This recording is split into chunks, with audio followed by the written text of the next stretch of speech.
नमस्कार दोस्तों। हिमाचल प्रदेश के एक छोटे से गांव में एक था काड़ा, चावल में रहने वाला कीड़ा, और एक थी उसकी कड़ी। दोनों चावल की एक पेड़ी, बांस की बड़ी टोकरी जिसमें अनाज रखा जाता है, में रहते थे। एक दिन उन्होंने मालिक मालकिन को आपस में बातें करते सुना। वे लोग तीर्थ यात्रा पर जाने का कार्यक्रम बना रहे थे। कड़ी ने कना से कहा, हम भी इनके साथ चले तो कैसा रहे? ये चारों धाम की यात्रा पर जा रहे हैं, इस बहाने हम भी दुनिया देख लेंगे। सुनकर कणा बोला, जाएंगे कैसे हम? कड़ी ने पहले ही सारी बात सोच ली थी। कहने लगी, इसमें क्या मुश्किल है? मैं और तुम मालकिन के चादर में छिप जाएंगे। जब वो स्नान के लिए चादर उतारेंगे तो हम भी जल में डुबकी लगा लिया करेंगे। कणा चुपचाप सोचता रहा, पर उसका मन वहाँ से जाने का नहीं हुआ। बोला, कौन जाए यहाँ का आराम छोड़कर? बाहर निकलने पर न जाने क्या घट जाए, कुछ भी हो सकता है। ना बाबा, मैं तो यहीं ठीक हूँ। कड़ी ने तीर्थ यात्रा का पक्का इरादा कर लिया था। वो अपनी योजना के अनुसार मालकिन की चादर में छिपकर साथ चली गई। कुछ समय बाद तीर्थ यात्रा करके सकुशल लौट भी आई। कड़ा पेड़ी में चावल खा खाकर मोटा होता रहा। इसी तरह काफ़ी समय बीत गया। कड़ा और कड़ी की मृत्यु हो गई। कड़ी ने एक राजा के घर जन्म लिया। कड़ा हाथी बना। हाथी जंगल में बड़ा होने लगा। राजकुमारी राजमहल में सुख सुविधा के बीच रहती थी। हाथी को कुछ शिकारियों ने पकड़ा और एक जमींदार को बेच दिया। जमींदार राजा के दर्शन करने गया तो हाथी को उपहार के रूप में ले गया। राजकुमारी ने हाथी को देखा तो मुग्ध हो गई। वह प्रायः हाथीशाला में जाती, उस हाथी को देखती तो मन में विचित्र भाव उभरने लगते। हाथी भी राजकुमारी को देखकर खुश हो जाता, अपनी सूंड उठाता, पैर जमीन पर पटकता, जैसे कुछ कहना चाहता हो।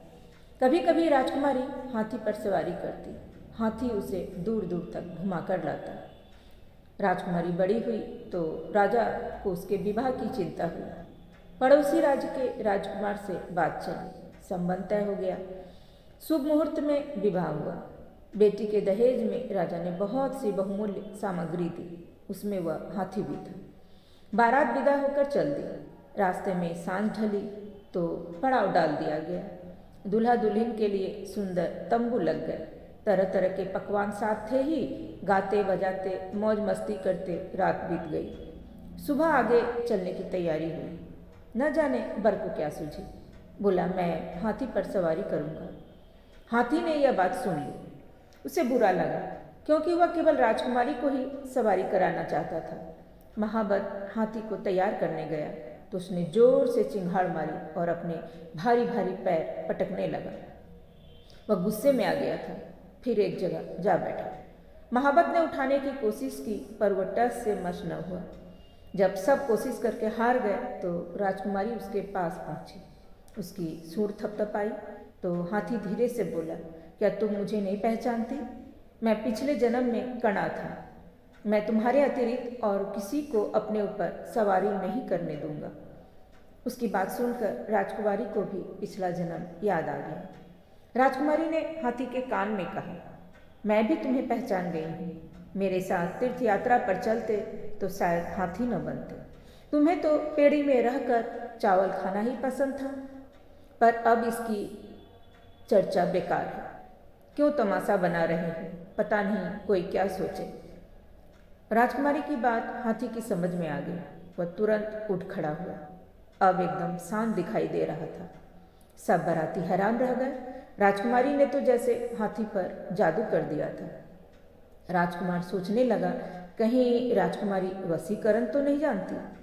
राजकुमारी से बोला, सच सच बताना, क्या तुम जादू जानती हो? हाथी कैसे काबू में आ गया? राजकुमारी समझ गई कि राजकुमार के मन में संदेह आ बैठा है। यह तो अच्छा नहीं था। उसने सारी बात सच बता देना ही ठीक समझा। उसने पूरी घटना कह सुनाई। कहा, विश्वास करना न करना आपके ऊपर है। मैंने सच बता दिया। राजकुमार ने एक बार हाथी की ओर देखा, राजकुमारी पर नजर डाली और मुस्कुरा उठा। उसे पत्नी की बात पर विश्वास हो गया था। थोड़ी देर बाद बारात आगे चल दी। अपने ससुराल में राजकुमारी आराम से रहती रही। अब हाथी भी शांत रहता था। उसे किसी से कोई शिकायत नहीं थी। आखिर गलती तो कना की ही थी।